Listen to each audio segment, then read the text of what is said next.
사랑하는 아버지 하나님, 이 시간 우리 귀한 성도님들과 함께 하나님 말씀 앞에 있습니다. 이제 주님 주시는 말씀을 우리들이 겸손하고 정말 사모하는 마음으로 받으려고 합니다. 하나님, 부족한 종을 통해서 말씀해 주시기 원하고 우리의 삶이 더욱 주를 사랑하는 삶이 될 수 있도록 은혜 베풀어 주옵소서. 예수님의 이름으로 기도합니다. 아멘. 성경 말씀은 사도행전 13장 1절, 2절, 3절이에요.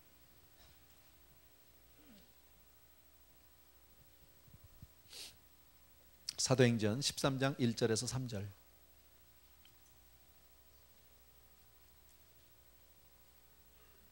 찾으셨으면요, 우리 한 목소리로 같이 읽습니다. 시작. 안디옥 교회에 선지자들과 교사들이 있으니 곧 바나바와 니게르라 하는 시몬과 구레네 사람 루기오와 분봉왕 헤롯의 젖동생 마나엔과 및 사울이라. 주를 섬겨 금식할 때에 성령이 가라사대 내가 불러 시키는 일을 위하여 바나바와 사울을 따로 세우라 하시니 이에 금식하며 기도하고 두 사람에게 안수하여 보내니라. 아멘. 예, 감사드리고요. 오늘 저는 본문을 통해서 주님을 사랑하는 교회, 그렇게 그런 주제를 가지고 함께 이야기를 나누려고 합니다. 말씀을 전하려고 하는데, 사람은 기본적으로 누구나 다 행복을 추구합니다. 그건 인간의 본능이죠. 인간의 내면 속에는 항상 행복에 대한 열망이 있습니다. 그래서 사람들은 세상에서 열심히 살고요, 공부도 열심히 하고 더 많이 남보다 더 소유하려고 하고 하는 이 모든 행위의 그 저변에는 행복에 대한 추구예요. 그죠? 열심히 사는 것 자체가 목적인 사람이 어디 있겠어요? 돈 자체가 목적인 사람이 어디 있겠어요? 그죠?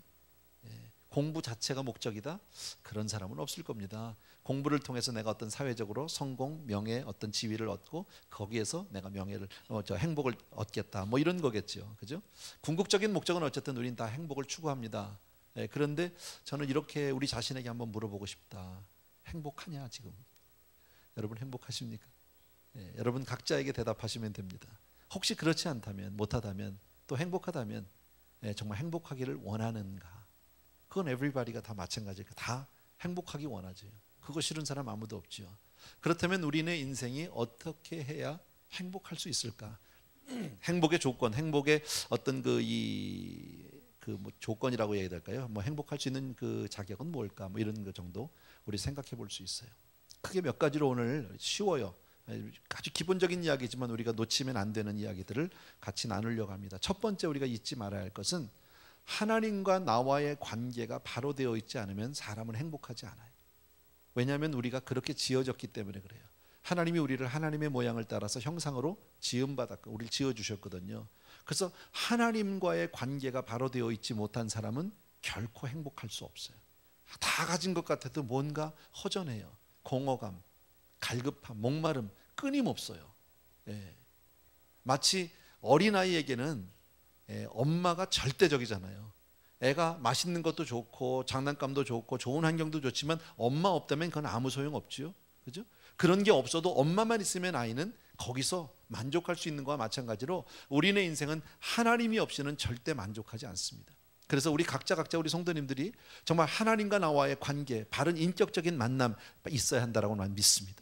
여러분들의 혹시 그것이 잘 안 돼 있다면, 혹시 하나님과 이미 만남이 있었지만 혹시 그동안에 내가 조금 하나님 앞에 잘 못해서 그 관계가 조금 소원해졌다면 관계 회복을 위해서 첫 번째 여러분들이 애를 써주시기를 부탁드립니다. 아멘. 두 번째 우리가 기억할 게 있으면 또 하나의 조건은 가정이 온전해야 한다라는 겁니다. 하나님은 인간의 행복을 위해서 가정이라는 귀한 이 공동체를 주셨습니다. 인간의 행복의 보금자리로 하나님은 가정을 통해서 역사하신다라는 겁니다. 모든 것을, 예를 들자면 성경에 모든 것에 조금 더 부족함이 없는 에덴 동산을 우리가 기억할 수 있습니다. 완벽한 환경입니다. 그런데 하나님이 그 완벽한 에덴에 있는 아담을 보시고 뭐라고 말씀하셨냐면 사람이 독처하는 게 좋지 못하다는 거예요. 혼자 있는 게 안 돼 보인다. 그래서 아담을 깊이 잠들게 하셨고 그 갈빗대를 취하셨어요. 그리고 여자를 만들고 그리고 가정을 이루게 해 주셨다라는 거예요. 왜? 가정을 통해서 하나님이 그들을 축복하길 원하니까. 그래서 가정은 인생을 축복하시는 하나님의 통로입니다. 우리 잘 아는 대로요, 세상에서 아무리 잘 나가고 직장이나 사업에서 아무리 성공한 사람이라 할지라도 집에서 인정받지 못하고 사랑받지 못하고 위로받지 못하면 그 인생은 결코 행복하지 않습니다. 만족하지 않습니다. 그러나 설사 반대로 세상에서는 조금 힘들고 어려워요. 좀 지쳤어요. 그러나 가정에 들어서 충분한 위로와 쉼이 있고 사랑받으면 다시 일어날 수 있는 힘을 얻게 된다라는 사실인데, 우리 이건 너무나 잘 알잖아요. 가정은 그렇게 소중하다. 그래서 우리가 하나님 주신 가정을 다 소중히 여겨야 합니다. 잘 지켜낼 수 있어야 합니다. 그래서 어떻게 해서든지 사탄은 이 가정을 망가뜨리려고 가지내를 닫습니다. 여러 가지로 우리를 공격하게 됩니다. 여러분 꼭 기억해 주셔야 합니다. 그다음 특별히 이 자리에 남자 우리 형제들 잘 들어주셔야 합니다. 너무 기본적인 이야기인데 우리가 잊지 않아야 합니다. 뭐냐면 가정에 대한 1차적인 책임은 여자에게 있지 않고 남자에게 있다라는 겁니다. 이것이 성경에서 우리에게 말씀해 주시는 겁니다. 창세기를 보면 하나님께서 아담과 하와를 지으시고 하와가 범죄했어요. 그런데 하나님은 하와를 찾아가지 않고 아담을 찾아가세요. 그리고 아담에게 질문하셨어요. 왜요? 죄는 분명히 여자가 범했지만 아담 네 책임이다 그 얘기입니다. 너희 가정의 모든 문제는 바로 남자 네 문제다 이 얘기입니다. 네가 이것을 책임질 수 있어야 한다라고 얘기합니다. 또 에베소서 6장에 보게 되면 자녀교회에 대한 말씀이 나오잖아요. 그런데 거기에 어머니들아 혹은 아내들아라고 시작하지 않고요, 아비들아라고 얘기합니다. 내 자녀를 노엽게 하지 말고 주의 교양과 훈계로 양육해라. 분명히 대부분 자녀 교육은 어머니들이 맡아서 하는 경우가 거의 대부분입니다. 그런데 성경은 그걸 모르지 않아요. 그런데 아버지에게 묻고 있다라는 거예요. 1차적으로 모든 가정 내에서 일어나는 가정사는 반대로 얘기하면 이런 거죠. 교회로 말하면 교회 내에 있는 많은 문제들은 다 누구 문제예요? 제 문제예요, 사실은요. 제가 직접 간접이 관여가 됐든 안 됐든 상관없이 무슨 일이 벌어져도 다 제 문제일 수밖에 없다. 왜? 내가 교회를 책임지고 있고 대표하고 있기 때문에 그렇다. 그런 의미에서 여러분들이 이해해 주시면 되겠고요. 그렇다면 여자는 가정에 대한 책임이 없느냐? 그건 아니에요. 그래서 가정을 아름답게 꾸미기 위해서는 부부가 잘 동역을 해 주셔야 합니다. 그러나 최후의 마지막 그 책임은 남자가 질 수 있어야 합니다. 아멘입니까 여러분? 남자들이 아멘 해야 돼요. 자, 세 번째입니다. 교회 생활이 온전해야 된다. 저는 오늘 이 세 번째 주제를 가지고 오늘 안디옥 교회를 통해서 말씀을 좀 하려고 합니다. 하나님은 교회를 통해서 엄청난 축복을 약속하고 계세요. 사실 이 마지막 세대에 교회는 하나님의 마지막 기대고 하나님의 마지막 축복의 통로예요. 아멘입니까 여러분? 정말 교회가 물론 우리가 지금 섬기고 있는 교회는 완전하진 않아요. 어느 교회든지 이 세상에 완벽한 교회 없고요. 다 부족합니다. 그런데도 불구하고 하나님은 이 교회를 마지막 기대로 삼고 계시다라는 겁니다. 그 교회를 통해서 그 교회가 잘났든 못났든 관계없이 그 교회를 통해서 우리의 영혼을 키워주신다. 우리를 성숙시키시고 또 교회를 통해서 우리에게 많은 유익을 주시고자 한다라는 겁니다. 여러분 이 세상엔 많은 공동체가 있지만 우리가 잘 아는 대로 하나님이 직접 만드신 공동체는 두 개밖에 없지요. 구약의 하나, 가정, 신약의 하나, 교회. 딱 두 개예요. 나머지 모든 공동체는 우리 인간들이 만들어낸 거예요. 그러나 하나님은 이 두 개, 가정과 교회라는 두 공동체를 직접 우리에게 허락해 주셨는데 이 두 개의 연관관계가 아주 밀접하다라는 겁니다. 전혀 각각 있는 것이 아니다. 가정과 교회는 뗄래야 뗄 수 없는 관계다라는 것을 우리가 잘 알 수 있어요. 예를 보면 에베소서 5장에 보면 22절 이하에 아내들아 남편에게 복종하기를 하고 말씀합니다. 또 남편들아 아내를 사랑하기를, 마치 부부에 관한 이야기 같은데 쭉 내려가다 보면 5장 마지막에 가서는 뭐라고 말씀하냐면 내가 그리스도와 교회에 대해서 말하노라라고 하고 결론을 짓습니다. 남편과 아내로 시작했는데 그리스도와 교회로 결론을 맺는다. 다시 말하면 가정과 교회를 통해서 우리를 축복하시고 그리스도와 교회의 관계를 가르쳐 주시기를 원한다라는. 그러니까 우리는 우리 가정을 통해서 하나님을 배울 수 있어야 합니다. 교회를 통해서 우리가 천국을, 그리스도를 배울 수 있어야 하는 줄로 믿습니다. 그래서 굉장히 중요합니다. 가정과 교회는 뗄 수 없다. 우리 중에 이런 경험하신 분들이 많거든요. 예를 든다면 내가 섬기는 교회에 어려움이 생겼습니다. 분쟁이 생겼습니다. 사실 교회 문제입니다. 주일날 어쩌면 한 번만 가는 교회일지도 모릅니다. 그럼에도 불구하고 그런 일이 생기면 우리 삶이 어지러워요. 내 개인의 삶이 행복하지 않아요. 기쁘지 않아요. 복잡해요. 그때부터 뭔가 항상 마음이 이렇게 불안해지기 시작한단 말이죠. 여러분 우리가 교회를 사랑하든 안 사랑하든 그 관계없이 일단 예수 그리스도를 나의 구주로 주님으로 영접한 이후에 주 앞에 서는 그날까지 교회를 떠날 방법이 있습니까? 없다라는 거예요. 이 교회를 떠나서 딴 교회를 갈지언정 교회를 내가 떠날 수는 없다라는 거죠. 맞죠? 여러분 그런 의미에서 우리는 정말 교회를 소중하게 여겨야 합니다.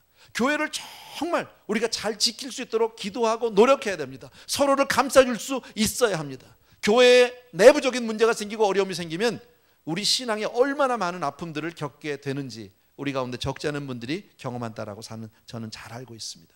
그래서 우리 교회를 사랑해야 합니다. 제가 목사라, 여러분 뭐 목사니까 장사 속에 쉽게 말하면 그런 거 아닙니다. 저에게도 교회는 무척 소중합니다. 예, 생명만큼이나 생명 그 이상으로 소중할지도 모릅니다. 왜요? 교회가 흔들리면 다니까. 그게 얼마나 정말 힘든 이야기인지 몰라요. 그래서 교회 안에서 우리의 신앙 인격이 잘 자라고, 우리 자녀들도 아까도 얘기했잖아요. 제가 아까가 아니라 지난 주간에 제가 말씀드렸나요?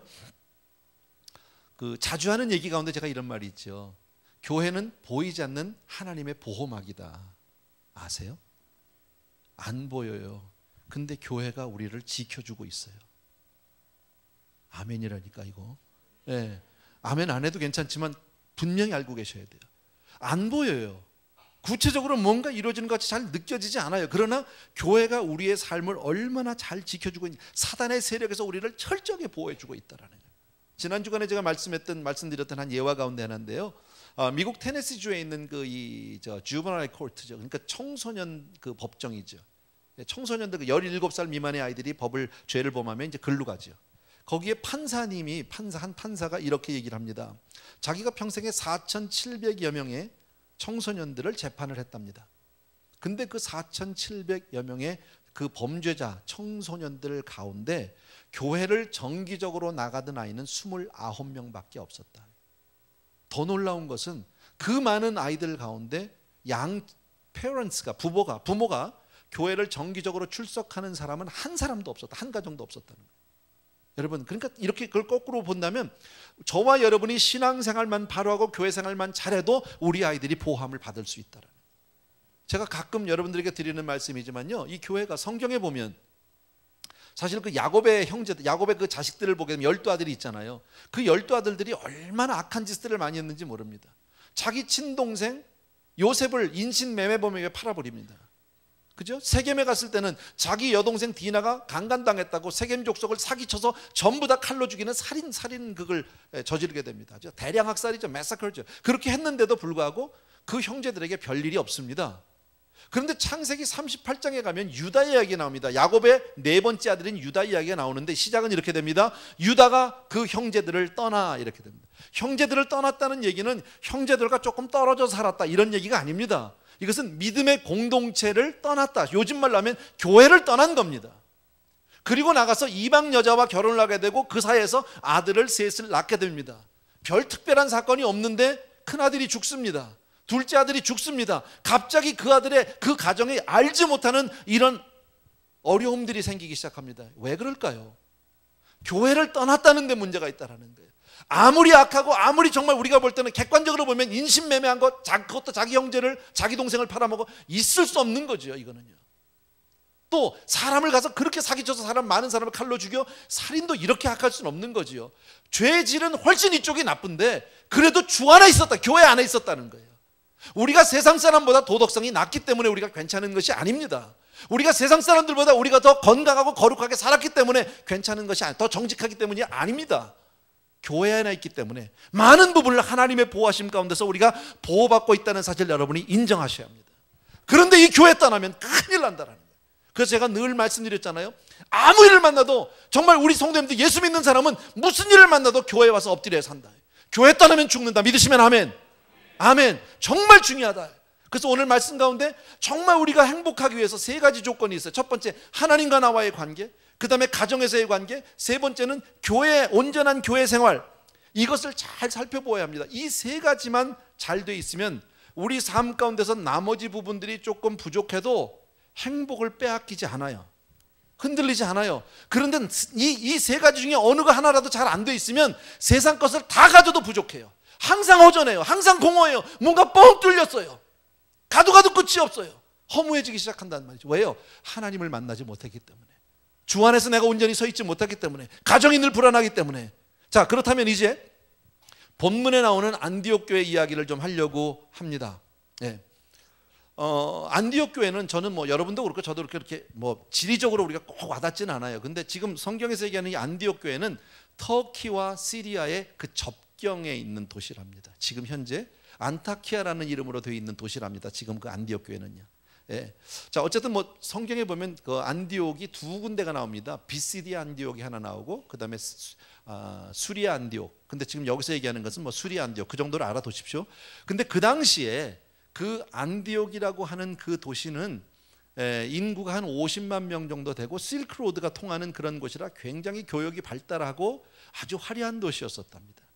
근데 예나 지금이나 사람은 거기서 거긴 것 같아요. 사람이 좀 풍요로워지고 좀 잘 살게 되면 타락해. 그래가지고 그 동네가 막 타락했어요. 향락의 도시로 전락하고 말았어요. 그런데 그때의 스데반 사건 여러분 아시죠? 그래서 초대교회 예루살렘 교회 성도님들이 확 퍼졌잖아요. 그리고 그때 그 성도님들이 모여가지고 구레네 시몬 뭐 이런 사람들이 모여가지고 거기서 교회를 세운 곳이 바로 안디옥 교회예요. 근데 그 안디옥이라는 그 동네에는 큰 산이 하나 있답니다. 근데 그 산에 중턱짐에 한 군데 한복판에 동굴교회가 있어요. 있대요. 동굴 저도 가보진 못했습니다. 거기 관광지고 그 성지순례를 하다 보면 갈 수 있는 곳이고요. 천주교에서는 거기를 이제 성지로 그렇게 여기는 곳이랍니다. 그 동굴교회가 있는데 그 동굴교회 이름이 베드로 교회입니다. 왜 베드로 교회냐? 설에 의하면 베드로가 직접 거기에 와서 설교를 한 적이 있대요. 그래서 천주교에서는 거기를 성지라고 그렇게 얘기를 한답니다. 어쨌든 뭐 중요한 얘기는 아닌데, 그런데 그 동굴교회를 들어가 보면 그 안에 수없이 많은 개미굴처럼 파져 있는 많은 굴들이 있다는 거예요. 굴의 깊이가 얼마나 되는지는 정확한 것은 아무도 모른답니다. 제일 깊이 들어간 기록은 사람이 26km까지 들어갔었답니다. 예. 그런데 그 굴들이 그렇게 정말 개미굴같이 얽히설키게 얽혀있는 그 굴들이 모이는 한 중앙에 예배당이 있는 거예요. 설교단이 있고요. 근데 왜 그곳 사람들이 그렇게 그 산속에 굴을 파고 그 안에 있었을까요? 우리 알잖아요.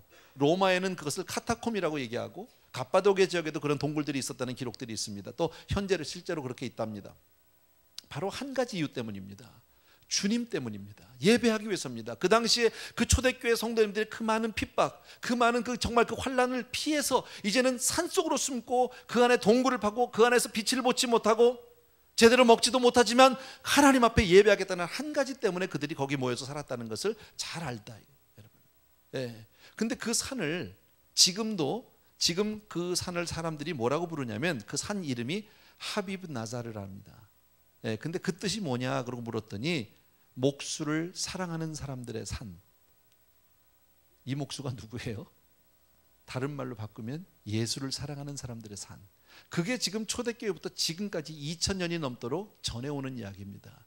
그 산 속에 동굴을 파고 그 안에서 예배를 드리고 그 안에 숨어 살았던 그 많은 일들은 누구 때문입니까? 주님을 사랑했기 때문에 그 안에서 모여 살았던 사람들이 있었던 그곳이다라는 겁니다. 예. 교회가 주님을 향해서 대답할 말이 있다면 사랑밖에는 없다라는. 정말 날 위해서 십자가를 지신 그 희생한 사랑 앞에 우리가 대답할 말이 있다면 사랑밖에 없다. 우리 잘 알잖아요. 사랑해 보신 분들 알잖아요. 다 해봤겠지만 사랑에 대한 대답은 사랑 외에는 다른 게 없어요. 이런 거죠. 내가 당신을 너무 사랑해요. 내가 지난 한 주간 동안 얼마나 많이 생각했는지 몰라. 당신 생각에 정말 하루에도 수백 번씩 생각했어요. 당신을 난 너무너무 사랑해요. 그랬더니 얼마나 드릴까요? 만약에 그걸 돈으로 계산한다면 그건 모욕이죠. 그건 있을 수 없죠. 그걸로 만족 안 되죠. 또 한쪽에서는 수백 번 나는 수십 번 난 보고 싶었다고 하는데 나는 그래 난 한 번 정도 생각난 것 같아. 이건 만족이 안 되는 거죠. 왜? 사랑은 같은 레벨, 같은 수준의 사랑을 요구하기 때문이다라는 겁니다. 여러분, 주님이 저와 여러분에게 정말 물으실 때 우리가 얼마나 많은 일을 했느냐, 얼마나 많은 봉사를 했느냐, 얼마나 헌금을 했느냐, 얼마나 오랫동안 신앙생활을 했느냐, 성경을 얼마나 봤냐, 물론 다 중요하지만 그것보다 주님이 우리에게 정말 물으신다면 뭘 물을까요? 네가 나를 사랑하느냐예요. 이 모든 행위가 우리가 했던 많은 섬김과 헌신이 아무리 있다 할지라도, 아무리 크다 할지라도 사랑이 없이 했다면 하나님은 그거 아무 의미 없다라는. 여러분, 저는 이런 생각해 봤습니다. 말씀을 준비하다가 내가 교회를 생각할 때 무엇이 제일 먼저 떠오르나? 여러분들은 우리 교회를 생각하면 무엇이 제일 먼저 떠오르세요? 사람이 떠오르세요? 아니면 조직이 떠오르세요? 우리 교회는 몇 명이 모이지, 우리 교회는 이렇게 생겼지, 우리 교회는 이런 목사님들이 있지, 뭐 이런 게 생각나십니까? 아니요. 제일 먼저 생각나야 할 것은 내가 교회를 생각할 때 사랑한다라는 거예요. 완전한 곳은 아니지만 내가 사랑하는 집이다, 내가 사랑하는 교회다. 여러분, 주님은 실패한 제자, 요한복음 21장에 보게 되면 실패한 제자 베드로를 찾아오셨어요. 그리고 그에게 이렇게 묻지요. 네가 나를 사랑하느냐고 물어요. 참 베드로 입장에서 고개 들기 어려워요. 주님을 바로 쳐다볼 수가 없어요. 왜? 누구보다도 자신 있게 자기는 주님을 떠나지 않겠다고, 배반하지 않겠다고 했던 그가 주님을 3번이나 모른다고 면전에서 부인했던 그거 얼마나 창피합니까? 낯을 들 수가 없지요. 그런데 주님이 와서 물어보는 게 네가 나를 사랑하느냐, 한 번도 아니고 3번씩이나. 왜 물어보셨을까요? 주님은 그 사랑하느냐고 물으시면서 베드로를 회복시켜 주기를 원한다. 그를 치유해 주기를 원한다. 한마디로 얘기하면 저는 이렇게 생각해요. 네가 나를 사랑하냐? 여러분 정말 주님 사랑하세요? 네가 나를 사랑한다면 내가 다 용서할 수 있어. 네가 정말 나를 사랑한다면 내가 다 이해할 수 있어. 난 이런 뜻인 것 같아요. 오히려 우리가 정말 주님 앞에 부끄러운 것도 있고 잘못한 것도 있고 부족한 것도 있지만 우리가 정말 주님을 전심으로 사랑하고 진실되게 사랑하면 주님이 모든 것을 용납하시고 받아주실 줄로 믿습니다. 여러분, 우리가 정말 참으로 주님을 사랑해서 나의 모든 섬김과 헌신을 드렸다면 그건 너무너무 잘한 성공입니다. 승리한 겁니다. 그런데 우리가 많은 섬김과 헌신과 노력으로 다 드렸다 할지라도 사랑하는 마음이 없이 했다면 그건 사기다. 하나님은 그 섬김을 받지 않으신다. 실패다. 우리에게 성경 공부 얼마나 많이 했느냐, 교회를 얼마나 오래 다녔냐, 이런 건 묻지 않는단 말이죠. 주님이 오늘 우리에게 묻고 싶은 것은 네가 진실로 나를 사랑하느냐.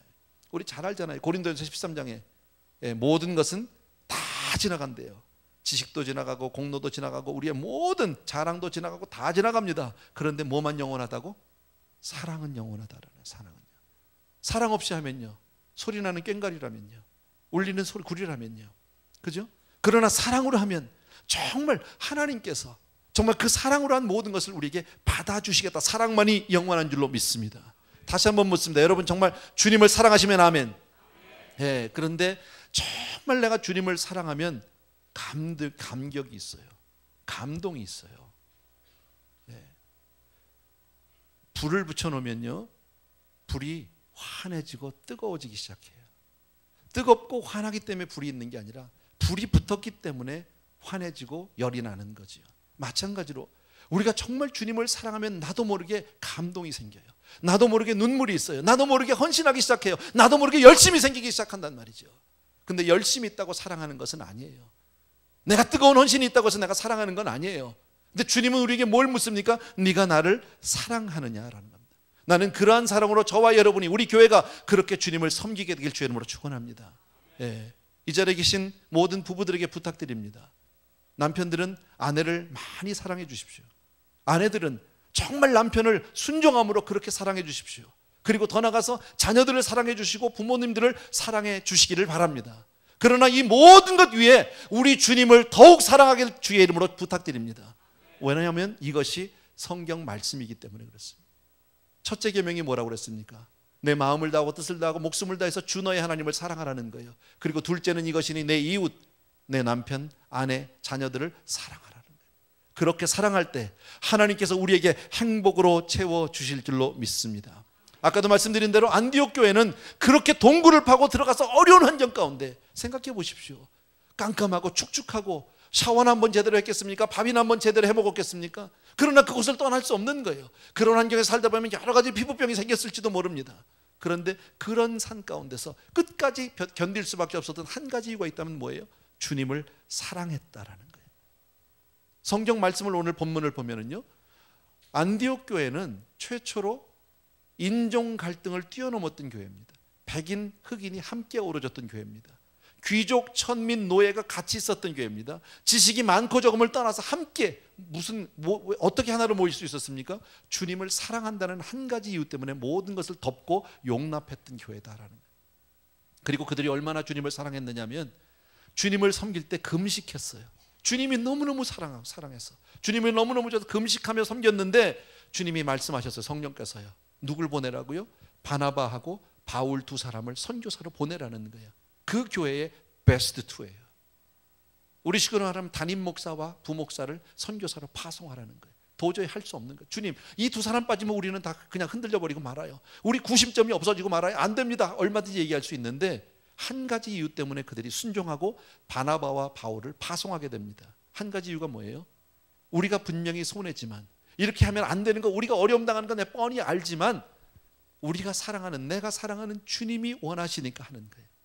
여러분, 교회는 주님이 원하시는 일에 순종하는 것이 교회예요.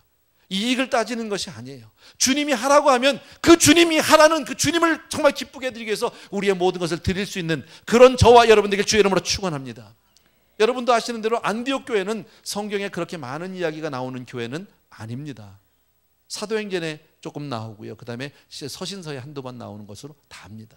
많은 기록이 있지 않습니다. 그런데 사도행전 13장은 교회적으로, 교회사적으로 굉장히 중요한 장입니다. 물론 선교적인 차원에서 굉장히 중요한 장이기도 하지만 왜 주님은 이 안디옥 교회를 우리에게 그렇게 높여서 알게 하셨을까요? 한 가지 이유 때문이다. 그 안디옥 교회는 나를 사랑했던 교회다. 주님은 저와 여러분이 그렇게 주님을 사랑하는 그런 교회, 그런 사람들이 되기를 원하시는 줄로 믿습니다. 주님을 사랑하던 사랑하던 사람들이 모였던 그 산, 바로 저와 여러분, 우리 에브리데이 교회가 세계에서 그렇게 유명한 교회도 아니고 큰 교회도 아니고 뭐 최고로 모든 것이 완벽한 교회는 아닐지 몰라도 우리가 주님을 사랑했다라는 한 가지만 인정받으면 우리는 행복한 사람들입니다. 아멘입니까 여러분? 여러분, 정말 인생은요, 사랑 때문에 귀해질 수 있습니다. 다른 것 때문에 귀한 것이 아닙니다. 하나님은 이것을 가장 귀하게 여기시고, 그래서 고린도전서 13장 여러분 잘 아는 대로 믿음과 소망과 사랑, 이 세 가지는 항상 있어야 하는데 그 중에 제일은 사랑이다. 짤막한 메시지고 쉬운 메시지예요. 여러분, 우리가 정말 행복하길 원하면, 하나님이 우리를 더욱 행복해지기를 원하시는데, 그러려면 우리 세 가지 기억해 주셔야 됩니다. 하나님과 나와의 관계.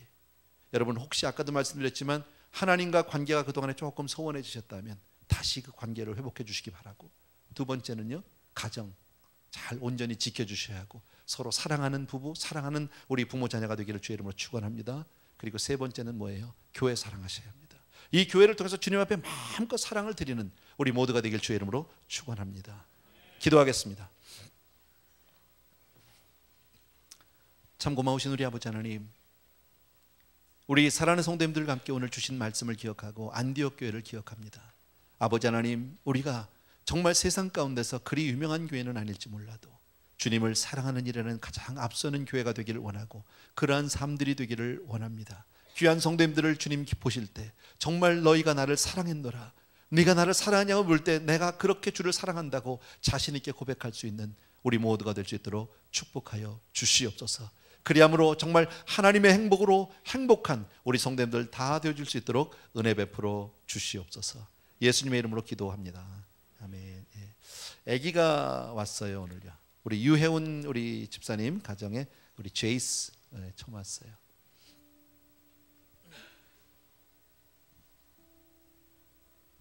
우리 유혜운 집사님 지금 얼바인 갔나? 그죠? 얼바인에서 사는데 여기까지 이렇게 와서 얼마나 고마운지 몰라요. 오세요. 제이스래요, 제이스.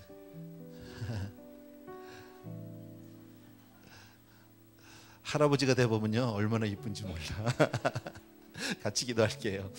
사랑하는 우리 아버지 하나님, 정말 감사합니다. 우리 유혜원 집사님 귀한 가정에 하나님 이처럼 귀한 우리 제이스를 주셨습니다. 귀한 생명입니다. 얼마나 소중하고 얼마나 아름답고 얼마나 아버지 하나님, 주여 정말 하나님 앞에 귀한지 모릅니다. 이 시간 부족한 종이 손을 얹었고 그리고 축복하기를 원합니다. 아버지여, 주의 이름으로 축복하는 귀한 아들 위에 복의 복을 더하시고 성령으로 기름을 부어주시길 원합니다. 어려서부터 믿음 안에서 소망 안에서 그리고 말씀으로 사랑으로 그렇게 양육되어지고 클 수 있는 크는 그런 우리 제이스에게 도와주시옵시고, 앞으로 자라면서 좋은 선생님, 좋은 목사님, 좋은 친구들, 좋은 환경 가운데서 잘 자라서 하나님의 아들로 크는 우리 제이스에게 도와주옵소서. 이 일 위해 선한 청지기로 하나님이 맡기신 귀한 가정이 있습니다. 우리 유집사님 부부를 축복하시고 아빠로 엄마로 선한 청지기로 책임을 소임을 다할 수 있도록 은혜 베풀어 주옵소서. 늘 기도로 말씀으로 키우게 하시고 삶으로 본을 보이며 믿음의 본을 보이는 아름다운 부부 되게 하여 주옵소서. 그리고 하나님 앞에서는 그날 정말 잘했다고 칭찬듣는 그런 우리 유집사님 부부 되게 하여 주시고, 우리 죄이스의 평생에 오늘 귀한 날입니다. 정말 태어나서 처음으로 교회 온 날인데 아버지 하나님 주 앞에서는 그날까지 교회를 떠나지 않고 하나님 앞에 정말 아름다운 기쁨이 되는 우리 그런 아들 되게 하여 주시옵소서. 예수 그리스도의 이름으로 축복하며 기도합나이다. 아멘. 아멘. 땡큐. 네, 고맙습니다. 다 잘해서 일어나셔서 우리 내 주를 가까이 하게 하면 우리 1절만 드리고 마지막 기도하고 마치겠습니다.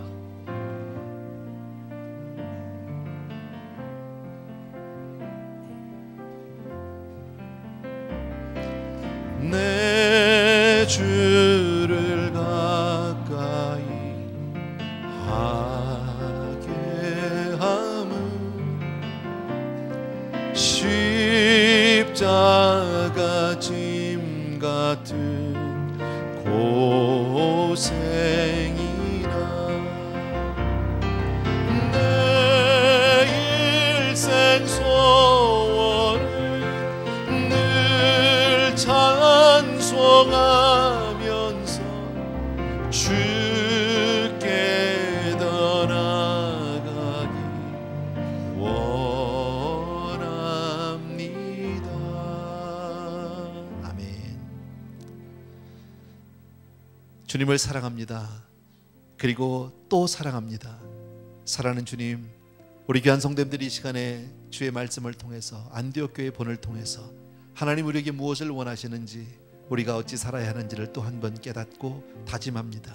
주를 사랑하는 사람 되게 하여 주옵소서. 하나님 우리의 모든 삶이 주 안에만 있게 하여 주옵소서.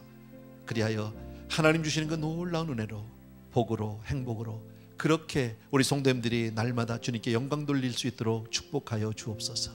오늘도 우리 사랑하는 성도님 드리는 이 아름다운 예물은 우리의 사랑이고 우리의 고백입니다. 주님 때문에, 주님을 사랑했기에 우리가 자원해서 이처럼 아름다운 예물들을 드립니다. 받아주옵소서. 그리고 두 손 들어 우리 성도님들을 마음껏 축복하여 주시옵소서. 그래 주를 사랑하는 그 아름다운 소문들이 온 지면을 덮게 하여 주시기 원하고, 많은 사람들에게 감동이 되게 하시고 영향력이 되는 그런 복된 삶들로 하나님 축복하여 사용하여 주옵소서. 이제는 우리 주 예수 그리스도의 은혜와 하나님 아버지 극진하신 그 사랑하심과 성령님의 함께 하시고 내 주인도 교통 충만 역사하심이 이 시간 또 한 번 내 주를 사랑하기로 다시 한번 마음을 정한 모든 성도님들을 위해 이제로부터 영원토록 함께 계실지어다. 아멘.